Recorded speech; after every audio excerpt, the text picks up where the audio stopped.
going in. Got it there. Hello happy campers. It's Friday. It's day 11. My hair's gone mad. I think I may have gone mad. Southwest trains and southeastern trains are working my last nerve.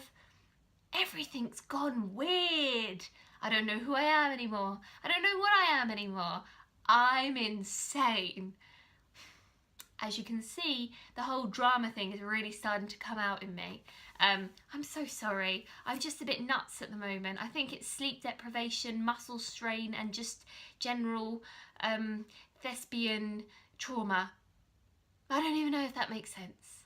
Anyway, on to the important stuff. So today we had a guy called Alfie come in and he did a masterclass on TV and film acting. For those of you who don't know, TV, film acting versus theatre acting is quite a different ball game. Theatre, when you're on stage, you just do your thing. It's all one take, as it were, and you just go for it. There's no cutting, there's no, let's try that again, anything like that. You get yourself in a problem, you get yourself out of a problem. You can be bigger, you can be bolder, often, not always, often. And it's just a completely different ball game. TV and film, often you need to be a little bit more subtle. There are different shots. You know, you could have one scene and you might have to do a million different angles on that so that they can blend it all into one. It's just, there's so much going on. So it is a different ball game, and it was really useful to have a day of looking at what a casting does. The day was set up in a format that meant I managed to film quite a lot of our day.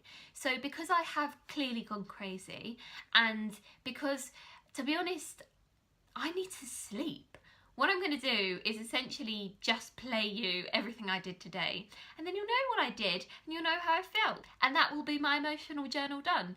And then everyone's happy, you can go out and get drunk, I can go to sleep, and everyone's a winner. I'm going to show you the 2 exercises that we focused on. Number 1 is an introduction to a camera. So for example, you might come into your casting, you'll sit down in front of the camera and you will introduce yourself, say your name, your age, your agent, if you have one, and a little story about yourself.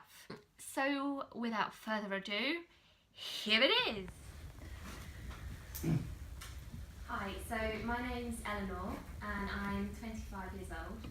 And a bit of a story about me is that I am terrified of pigeons, and I have just cause to be, because when I was about 5 years old, one flew into my head and knocked me over. And then when I was 15, I was in the back seats of my dad's car, and we were on the way to holiday, and I was really happy going down the motorway. It's fine, I'm feeling fine. The breeze is coming through the window, which I've opened really wide. And then there is a loud bang! And I look down and there's half a dead pigeon and what seems to be its guts running down my leg.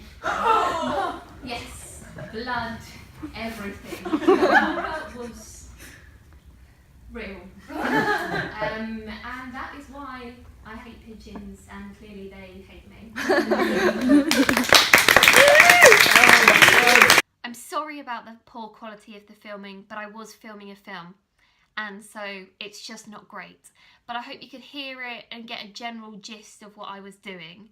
The next exercise that we did was we were paired off and we were given a small bit of script to work on. Alfie did say that in the main you'd hopefully get your script sort of a day or 2 before your casting. However, it's not unheard of to get it the night before. Sorry, beeping downstairs, if you can hear that, is my lunch for tomorrow.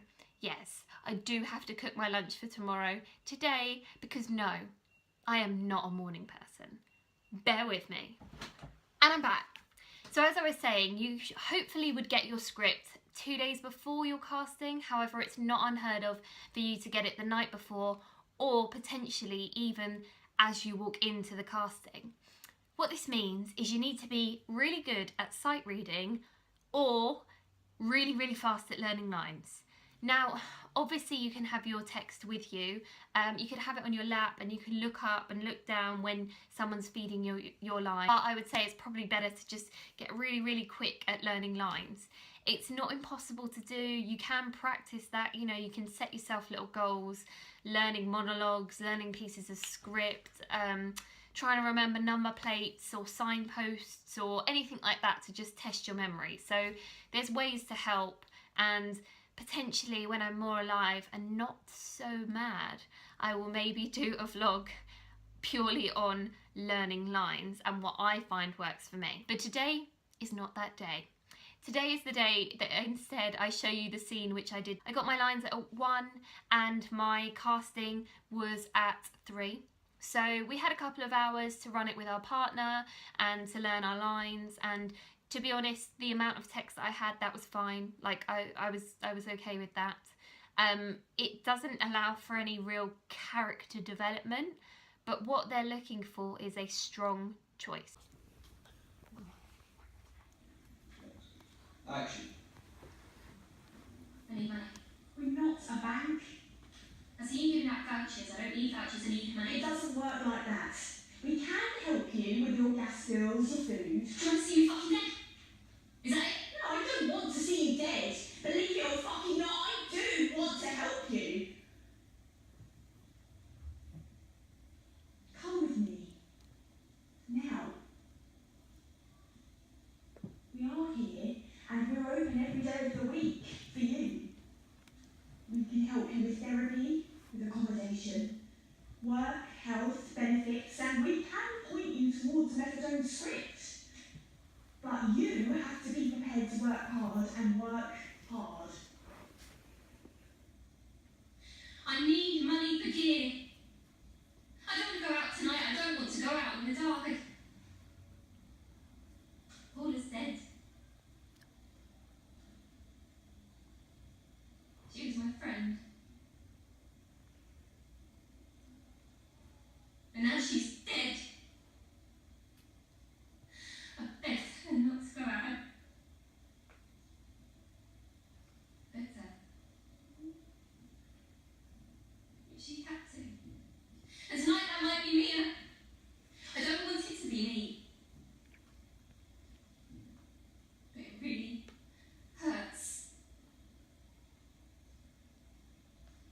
Come into the program. I don't need an appointment. I need money, I need money.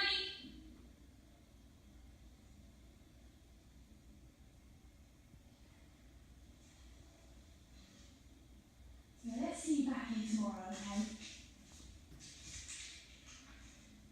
Okay. For Paula.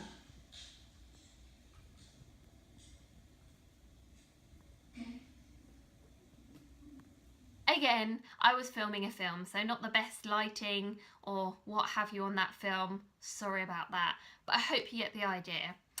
For me, watching that film, it is awkward because when you watch yourself back, I mean, when I watch my vlogs back, I look and I'm like, oh God, I don't know, my eyebrows are so active, or my nostrils flare, or my eyes do weird things, or my hair's here, or you see these things when you watch yourself back. One of the things with screen acting is if you want to get good, you kind of need to watch yourself back because you need to know what ticks, whether you move your head all the time or whether you say all the time. Those things you need to know so that you can tone them down and also use them to your advantage. And without seeing them, as painful as it is, you just won't know. So that's been my day really. It's been really interesting. It was kind of a whistle-stop tour into the screen world.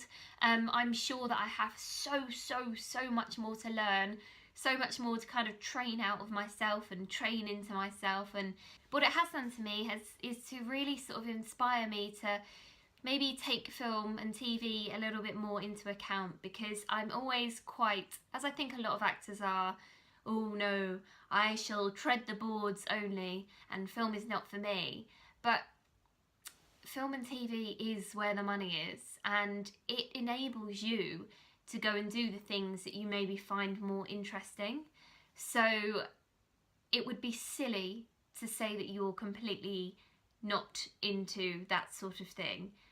And as someone who has a vlog, it is potentially prudent for me to take some of the tips that I learnt today and to try and put them into practice on my own channel, because it must be mildly annoying to constantly see me flicking my hair or flaring my nostrils or doing a little dance with the old eyebrows or whatever it is the latest tick happens to be. It's been another great day at NYT. We've got one more this week and then we're into week 3.